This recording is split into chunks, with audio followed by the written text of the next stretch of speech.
قوة إلا بالله العلي العظيم.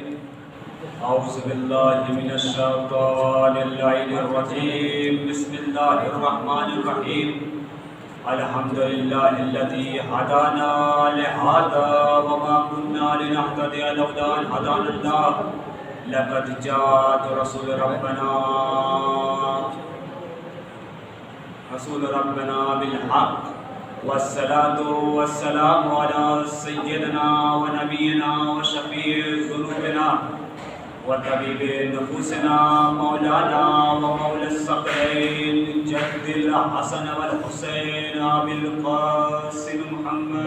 اللهم صل على محمد وآل أهل بيته الطيبين الطاهرين المعصومين المظلومين المنتخبين الذين أذهب الله عنهم الرجس وطهرهم تطهيرا.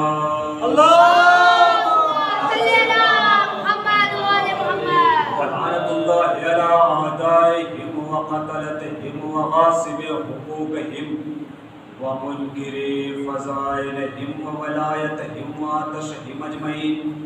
أما بعد فقال الله تعالى في القرآن الكريم وقوله الحق بالحق. بسم الله الرحمن الرحيم. كل نفس ذائقة الموت. صلوات محمد. اللهم صل على محمد وآل محمد. تمام حمد ہے اللہ کے ان حسین بندوں پر، یعنی اللہ کے ان مصطفیٰ مرتضیٰ مجتبیٰ بندوں پر کہ جنہوں نے وحشی کو انسان، انسان کو مسلمان اور مسلمان کو سلمان بنا. تمام حمد ہے اللہ کے ان حسین بندوں پر، یعنی اللہ کے ان مصطفیٰ مرتضیٰ مجتبیٰ بندوں پر کہ جنہوں نے بیزر کو دیکھا تو افضل، بیدان کو دیکھا تو مردان بنا دیا.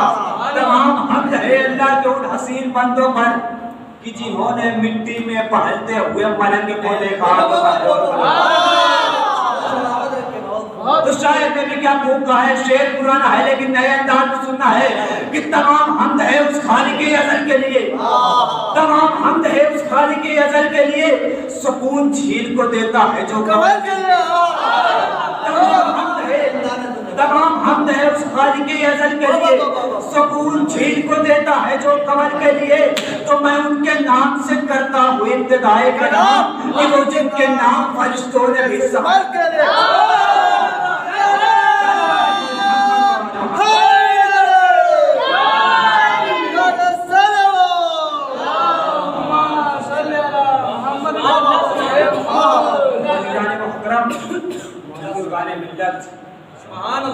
میں نے جس آیت کریمہ کو آپ کے سامنے پیش کیا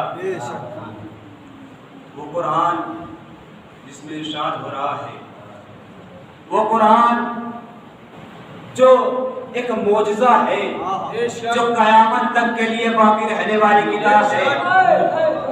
یہیں سے میرے ساتھ جڑ جائیے.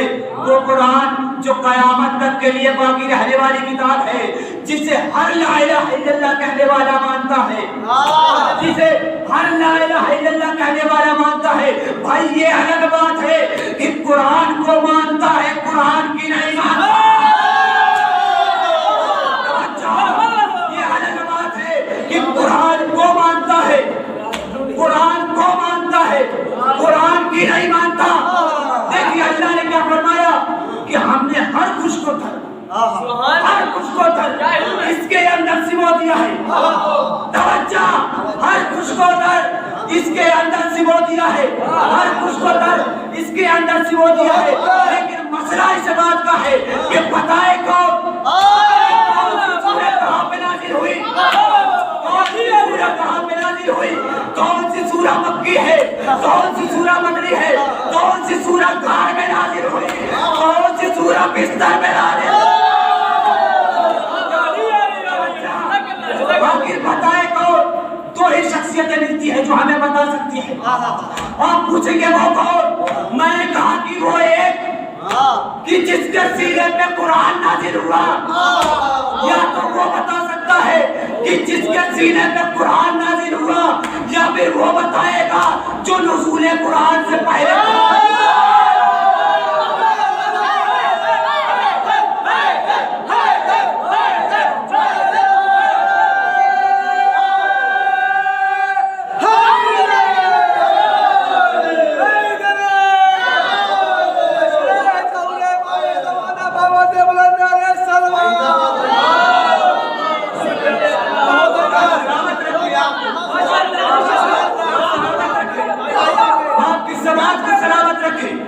انشاءاللہ جیسے ابھی آپ سن رہے ہیں ویسے آخری تک سننے کی توفیق دے.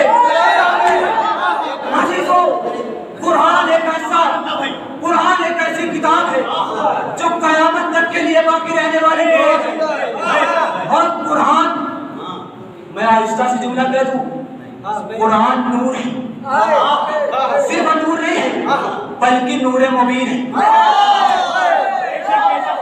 قرآن حق ہے اور حق کے مبین بھی ہے. قرآن کمال ہے اور حق کمال بھی ہے. میں ایک جملہ کہوں اور کہتے ہوئے اپنی بات گزارتا ہوں کہ دیکھیے قرآن کا پڑھنا عبادت. قرآن کے اندر سورہ قل هو اللہ احد, قرآن کے اندر سورہ قل هو اللہ احد علی اللہ کی وحدانیت کی سند, علی اللہ کی وحدانیت کی سند. قرآن کے اندر سورہ رحمان علی فرزند علی سورہ رحمان کی جان. قرآن کے اندر سورہ آل عمران علی فرزند عمران. قرآن کا پڑھنا عبادت, علی کا ذکر کرنا عبادت, قرآن کا سننا عبادت, علی کا ذکر سننا عبادت. اب قانون بن گیا, اب قانون بن گیا کہ جو علی کو چھوڑے, جو علی کو چھوڑے وہ بھی کافر, جو قرآن کو چھوڑے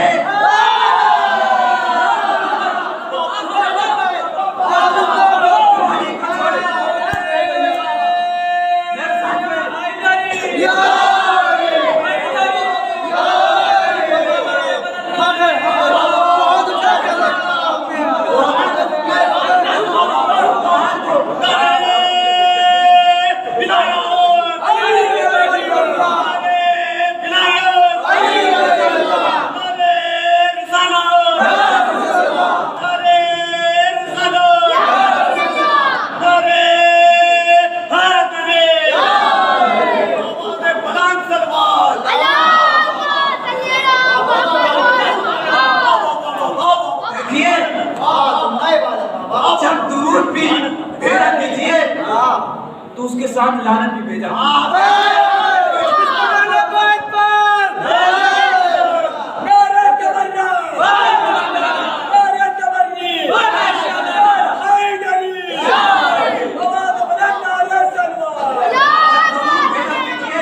تو اس کے ساتھ لعنت بھی کیا گیا, اس لیے کہ فرق معلوم ہے کہ لعنت والا کون ہے, درود والا.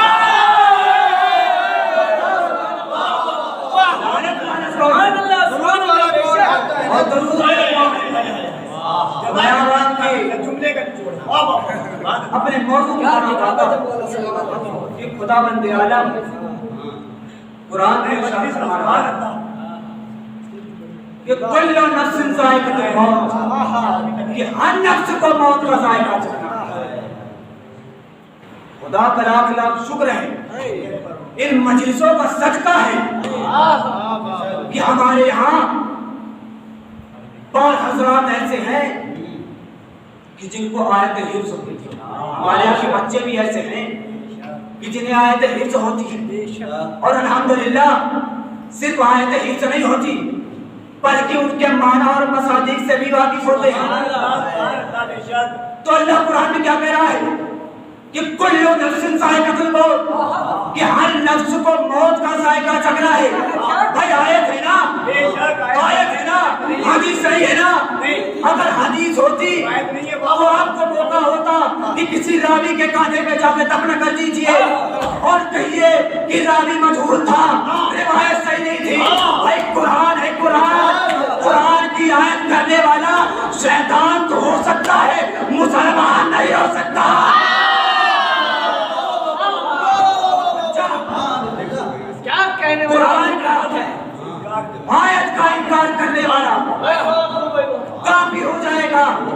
تو آیت کیا کہہ رہی ہے؟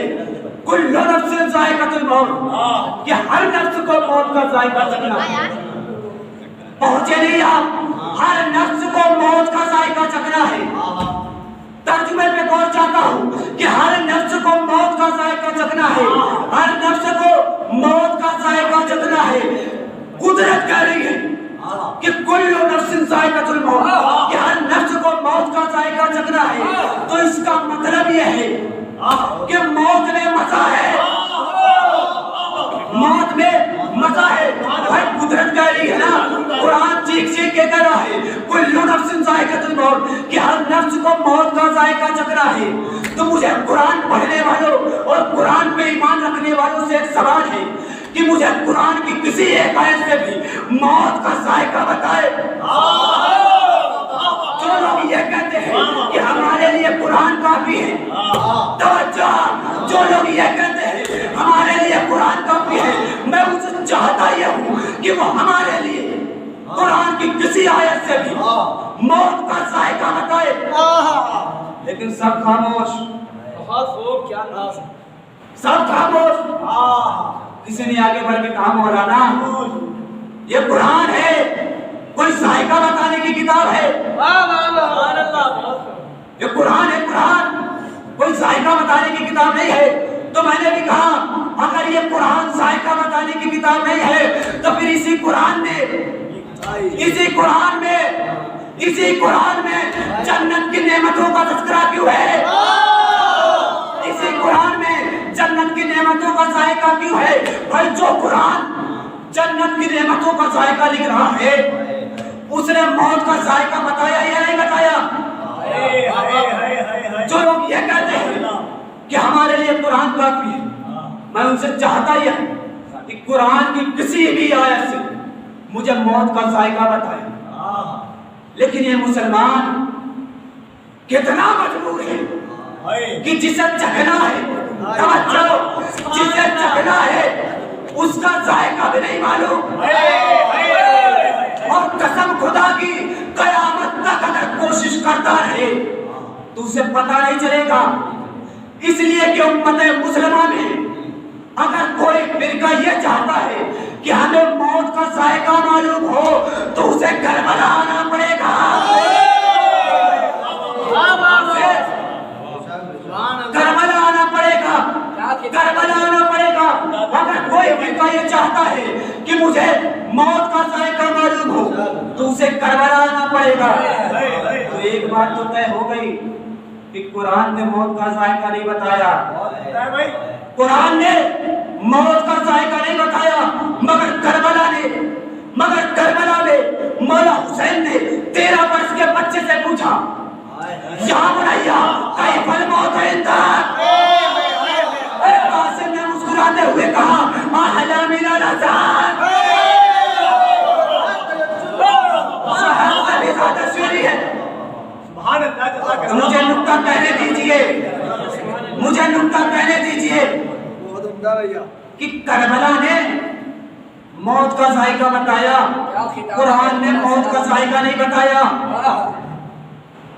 تو موت کا ذائقہ نہیں بتایا تو قرآن صرف ایک جنگ کا نام نہیں ہے، قرآن صرف ایک جنگ کا نام نہیں ہے بلکہ قرآن کی آیتوں کی تفسیر کا نام ہے۔ محمد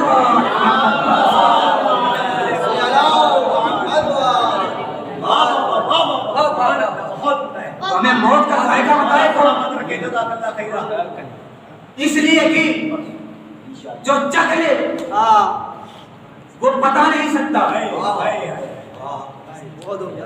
جو چکھ لے وہ بتا نہیں سکتا۔ کیونکہ یہاں تک تو بات بہت ہی آرام سے آ گئی کہ جناب قاسم جواب دے رہے ہیں۔ جناب قاسم نے سوال کیا، مولا حسین نے سوال کیا، جناب قاسم نے جواب دیا، بات یہاں تک تو بڑی آسانی سے آ گئی، مگر اب جو بات ہے ذرا غور کرنے کی ضرورت ہے، ذرا غور کرنے کی ضرورت ہے۔ دیکھیے میں آپ کو بتاتا ہوں کہ موت کا ذائقہ بتانے کا حق کسے ہے۔ موت کا ذائقہ بتانے کے رائج کسے ہے؟ موت کا ذائقہ بتانے کا حق کسے ہے؟ دیکھیے عزیزوں، ایک مثال دے دوں تاکہ بچوں کے لیے بھی واضح ہو جائے، بچوں کے لیے بھی واضح ہو جائے۔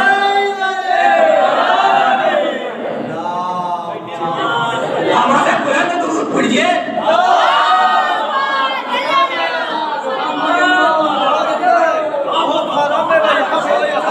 یہ چیز ایک ہی بہت ہی ٹیسٹی کھانا میں نے بنایا، مثال دے رہا ہوں، منہ میں پانی نہ لائیے گا، کیونکہ عبادت کے وقت اگر کھانا کھائیں گے، پانی پیئیں گے تو عبادت باطل ہو جائے گی۔ آپ اس وقت عبادت کر رہے ہیں، آپ اس وقت عبادت کر رہے ہیں۔ میں نے ایک بہت ہی ٹیسٹی کھانا بنایا، کھانا بنا کر کہا عقیل صاحب لیجیے اسے کھا لیجیے۔ مثال دے رہا ہوں، عقیل صاحب لیجیے اسے کھا لیجیے۔ اب عقیل صاحب نے کھا لیا، اب میں مخاطب کو عقیل صاحب، اب جو عقیل صاحب نے کھایا ہے، عقیل صاحب نے کھایا ہے، اس کا ذائقہ بتائیے۔ توجہ، اب جو عقیل صاحب نے کھایا ہے اس کا ذائقہ بتائیے۔ تو عادل صاحب نے کہا آپ کا دماغ تو صحیح ہے، کھلایا عقیل صاحب کو ہے، کھلایا عقیل صاحب کو ہے، ذائقہ ہم سے پوچھ رہے ہیں۔ ذائقہ وہی بتائے گا جس نے اس شے کو چکھا ہو، ذائقہ وہی بتائے گا جس نے اس شے کو چکھا ہو۔ اب ذائقہ ہے موت کا، ذائقہ ہے موت کا، بھائی بتائے کون؟ اس لیے کہ جو چکھ لے وہ بتانے کے قابل نہیں رہتا،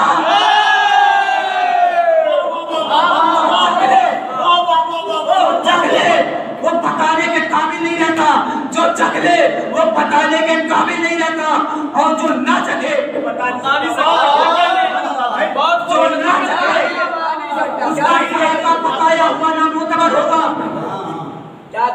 اب مجھے بتائیے کہ قرآن کہہ رہا ہے کل نفس ذائقۃ الموت، کہ ہر نفس کو موت کا ذائقہ چکھنا ہے، اور وارث قرآن پوچھ رہا ہے، بتانے والا جواب بھی دے رہا ہے، بتانے والا جواب بھی دے رہا ہے۔ تو میرا سوال یہ ہے کہ ذائقہ وہ نہیں بتا سکتا، کیا ذائقہ وہ بتا سکتا ہے کہ جس نے اس شے کو چکھانا ہو؟ نہیں، ذائقہ وہ نہیں بتا سکتا، ذائقہ وہی بتائے گا کہ جس نے اس شے کو چکھا ہو۔ مگر جناب قاسم نے ذائقہ موت کو بتایا، ذائقہ موت کو بتایا۔ انسان حیران اسی بات پہ ہے کہ ذائقہ بتانے کا حق اسے ہے کہ جس نے اس شے کو چکھا ہو، اور اگر چکھانا ہو تو ذائقہ نہ معتبر۔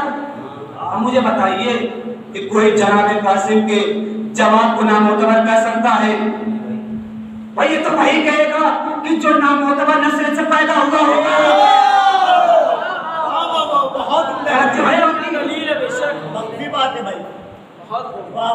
دیکھیے مرحلہ اپنی جگہ ہے، مرتبہ اپنی جگہ ہے کہ جناب قاسم جواب دے رہے ہیں، نواز رسول سوال پوچھ رہے ہیں، لیکن بتانے والا جو بتا رہا ہے اس پہ اعتبار کرنا پڑے گا۔ مگر یوں ہی نہیں کہ منہ اٹھایا اور اعتبار کر لیا، بلکہ ہر انسان کی عقل یہ کہہ رہی ہے کہ جواب اس کا معتبر ہوگا جس نے اس شے کو چکھا ہو، جواب اس کا معتبر ہوگا جس نے اس شے کو چکھا ہو، جواب اس کا معتبر ہوگا جس نے اس شے کو چکھا ہو۔ توجہ، جواب اس کا معتبر ہوگا جس نے اس شے کو چکھا ہو۔ لیکن جناب قاسم نے ابھی موت کا ذائقہ چکھا نہیں، تو مجھے دنیا بتائے کہ موت کا ذائقہ ہوتا کیسا ہے۔ دیکھیے عزیزان محترم، موت کا ذائقہ وہی بتا سکتا ہے۔ میں پریشان ہو گیا، میں الجھ گیا ان مسئلوں میں نے تعلیم کی طرف رجوع کیا، اے تاریخ میں تو نپٹ گیا، اب تو ہی بتا کیا تیرے پاس کوئی ایسا کردار ہے کہ جس سے میں موت کا ذائقہ طلب کر سکوں؟ تو تاریخ نے کہا گھبرانا نہیں، جب بھی گھبرانا یہیں پہ آنا، دوسری جگہ نہ جانا، جب بھی گھبرانا یہیں پہ آنا، دوسری جگہ نہ جانا۔ میں نے کہا تاریخ اچھا تو بتا رہا ہے، بتا وہ کون سی دو شخصیتیں ہیں کہ جن سے ہم پوچھ سکے کہ موت کا ذائقہ کیا ہے؟ کہاں پہلی شخصیت وہ ہے کہ جنہیں فاطمہ کی دعا نے زندہ کیا، دوسری شخصیت وہ ہے جنہیں علی کے دھوکہ نے زندہ کیا۔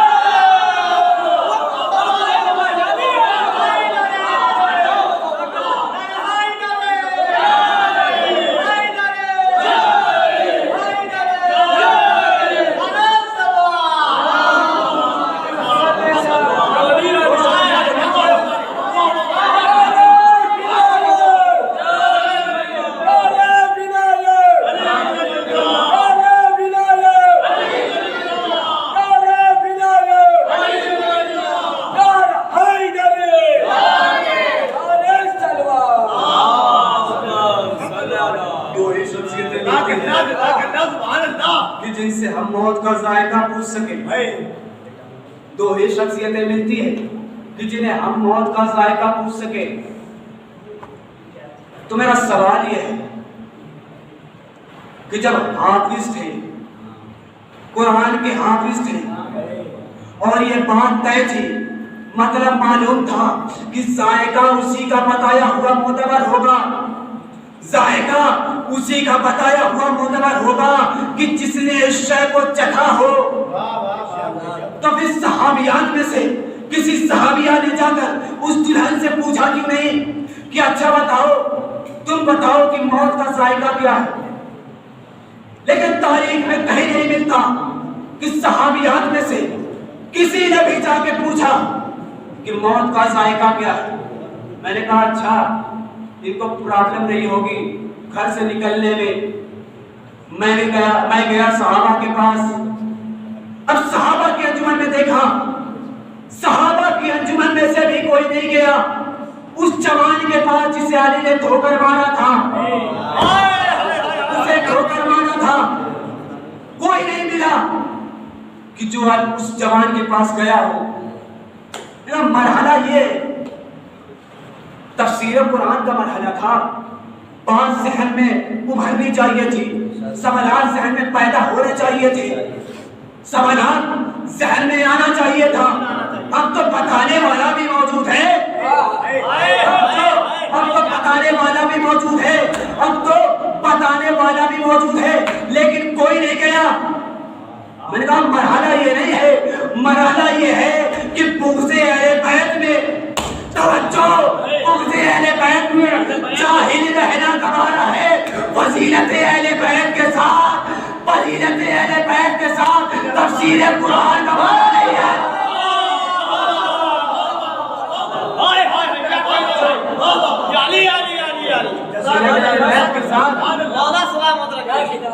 فضیلت اہل بیت کے ساتھ تفسیر قرآن گوارا نہیں ہے۔ عزیزو، نہ دلہن کے گروہ میں سے کوئی گیا، نہ صحابیات کے انجمن میں سے گیا، نہ صحابہ کے انجمن میں سے گیا۔ ارے مسئلہ کیا ہے؟ گئے کیوں نہیں؟ ایک شخص نے پوچھا کہ ان میں فضیلت اہل بیت کا مسئلہ کہاں سے آ گیا؟ تو میں نے کہا کہ دیکھو، اگر صحابیات میں سے کوئی جا کر اس دلہن سے طلب کیا ہوتا کہ آپ ہمیں بتائیے کہ موت کا ذائقہ کیا ہے، تو وہ دلہن بیان کرتی کہ دیکھو موت کا ذائقہ یہ ہے، موت کا ذائقہ یہ ہے، موت کا ذائقہ یہ ہے، موت کا ذائقہ یہ ہے۔ تو آج یہ دنیا میں رکھا جاتا جو وہ کل بیان کرتی، آج یہ دنیا میں رکھا جاتا تو پھر دنیا سوال کرتی تو یہ تو زندہ ہے، تو پھر اس کا ذائقہ معتبر کیسے ہو گیا؟ یہ تو زندہ ہے، اس کا ذائقہ معتبر کیسے ہو گیا؟ پھر بتانا پڑتا اسے موت آ چکی تھی۔ پھر بتانا پڑتا اسے موت آ چکی تھی تو پھر سوال ہوتا تو پھر زندہ کیسے ہو گئی، پھر زندہ کیسے ہو گئی، تو پھر بتانا پڑتا انہیں فاطمہ کی دعا نے زندہ کیا، انہیں فاطمہ کی دعا نے زندہ کیا۔ تو میں یہاں پر اٹھ کے ایک پیغام دینا چاہتا ہوں، فیس بک کے ذریعے، واٹس ایپ کے ذریعے میں ایک پیغام دینا چاہتا ہوں کہ اے دشمنان تشیع، اے دشمنان تشیع، اے دشمنان تشیع، ذرا غور تو کرو، ذرا غور تو کرو کہ جس مردے کو فاطمہ دعا دے دے وہ زندہ ہو جائے، تو جس زندہ قوم کو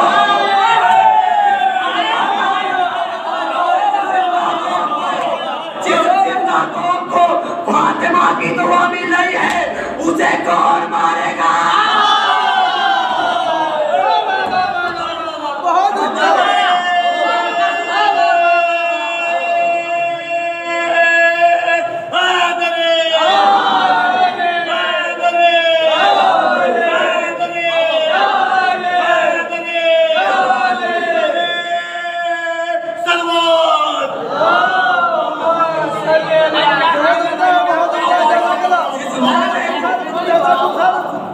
جس مردے کو فاطمہ دعا دے دے جب وہ زندہ ہو جائے، تو جس زندہ قوم کو فاطمہ کی دعا مل رہی ہے اسے کون مارے گا؟ دیکھیے نہ صحابیات کی انجمن میں سے کوئی گیا، نہ صحابہ کی انجمن میں سے کوئی گیا۔ بھائی مرحلہ یہی تھا کہ صحابہ کی انجمن میں سے کیوں نہیں گیا؟ کہا پھر یہی پہ وہ بھی وہی بحث آتی کہ پوچھتا یہ تو زندہ ہے، یہ تو زندہ ہے، اس کا ذائقہ معتبر کیسے ہو گیا؟ اب یہاں پر بات اور آگے بڑھے گی، بات اور آگے بڑھے گی، اس لیے کہ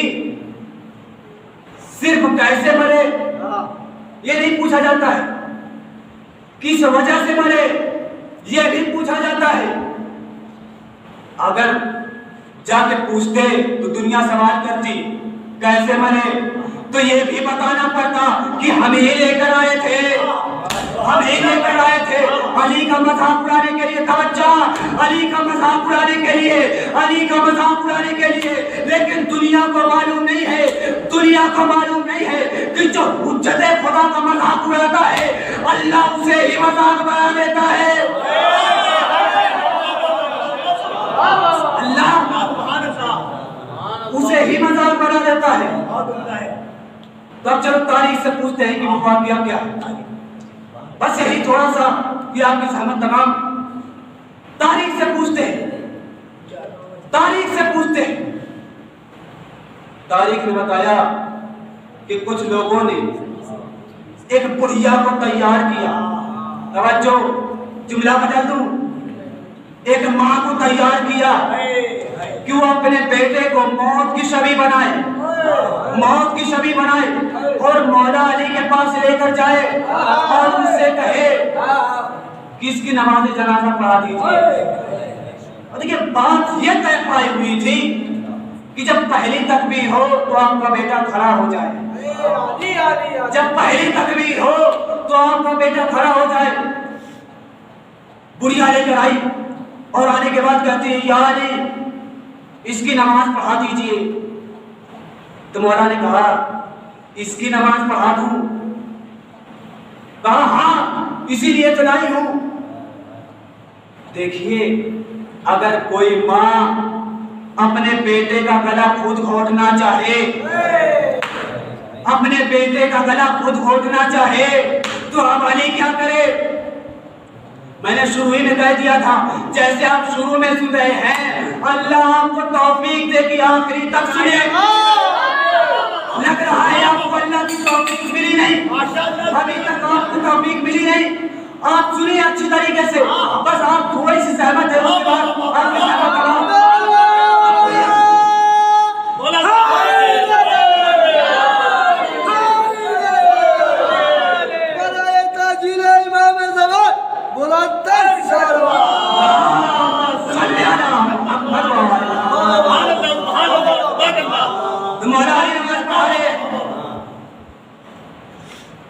مولا پیکر کے سامنے گئے، اس پیکر کے سامنے گئے. یہ میری احتیاطی لفظی ہے، یہ میری احتیاطی لفظی ہے کہ میں نے ابھی پیکر کہا ہے، میت نہیں کہا، اس لیے کہ علی نے ابھی نیت نہیں کی. اب علی آئے اور کہا اس میت کی نماز پڑھا رہا ہوں، اس میت کی نماز پڑھا رہا ہوں. اب علی نے نیت کر لی. اب جس شخص کے لیے مولا نیت کر لے، میت کی نیت کر لے، موت کی نیت کر لے، ارے فرشتے کی کیا مجال کہ اسے زندہ چھوڑ دے.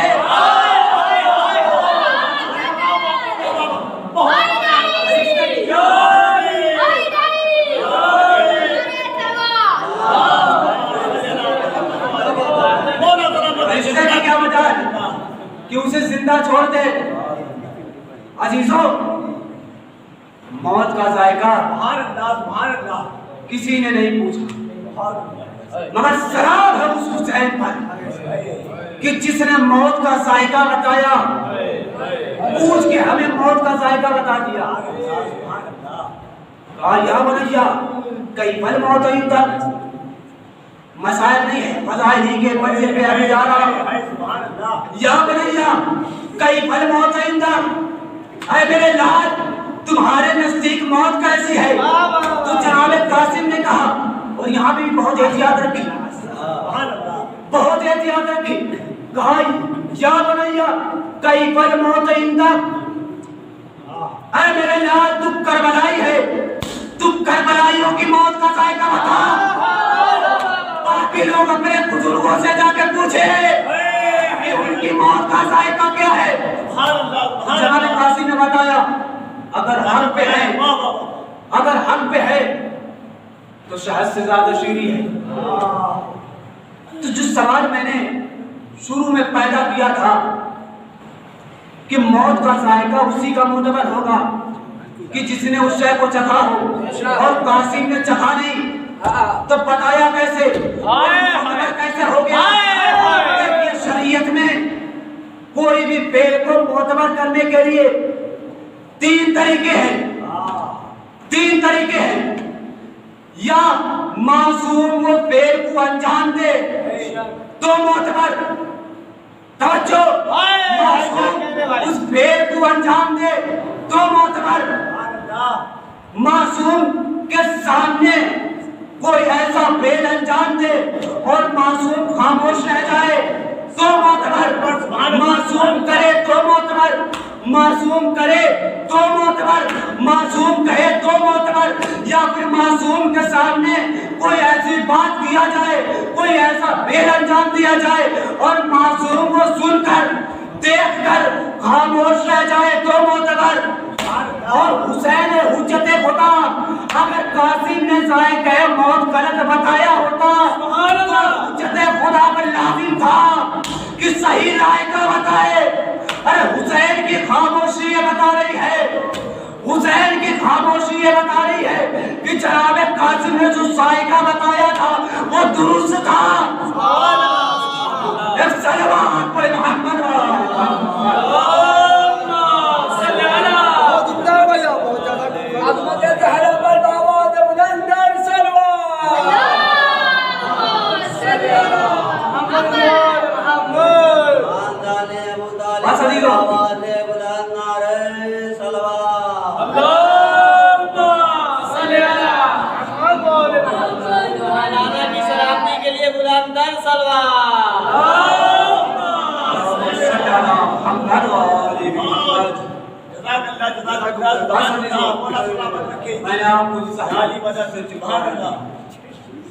دیکھیے عزیزو، اب میں مسائل کی طرف آ رہا. آپ رونے کے لیے آمادہ ہو جائیے، اس لیے کہ جب آپ روتے ہیں نا تو یہ آپ کے اشک بیکار نہیں جاتے. جزاک اللہ، خدا کسی کو کوئی غم نہ دے سوائے مظلوم کربلا کے. عزیزو جب آپ روتے ہیں نا تو یہ آپ کے اشک بیکار نہیں جاتے. انہیں فاطمہ جنت البقیع سے ٹوٹی ہوئی پسلیاں پکڑے آتی ہے اور کہتے ہیں میرے لال کے ماتم دارو لاؤ یہ اشک، حسین کا مرہم مجھے میرے حوالے کر دو. ہاں عزیزو رو لیجئے, رونے میں کوئی بخل نہ کیجئے گا, اس لیے کہ جب آپ روتے ہیں نا تو کوئی آپ کو تماچے نہیں مانتا. جزاک اللہ, جب آپ روتے ہیں نا تو کوئی آپ کو تماچے نہیں مانتا. مگر کربلا کے میدان میں آئیے کہ جب ایک کمسن بچی اپنے باپ میں رونا چاہتی ہے, کوئی تماچے مارتا ہے, کوئی تعزیہ. خدا کسی کو کوئی غم نہ دے سوائے مظلوم کربلا کے. ہاں عزیزو, کربلا کے میدان میں 4 لاشیں ایسے ہیں جو حسین سے اٹھائے نہیں گئے. ایک جنازہ وہ ہے, ایک لاشا وہ ہے کہ جناب قاسم کا لاشا جو حسین سے اٹھایا نہ گیا, اور دوسرا لاشا جانتے ہیں کس کا ہے؟ ارے شیر جیسے بھائی عباس کا, کہ جن کے جنازے پر میرے مولا ثابت مولا کو یہ کہنا پڑا انار ان کا سر ظہری. اے عباس, تمہارے جانے سے میری کمر خستہ. جزاک اللہ, خدا کسی کو کوئی غم نہ دے سوائے مظلوم کربلا کے. حاضر ہو, جانتے ہیں وہ تیسرا لاشا کون سا ہے؟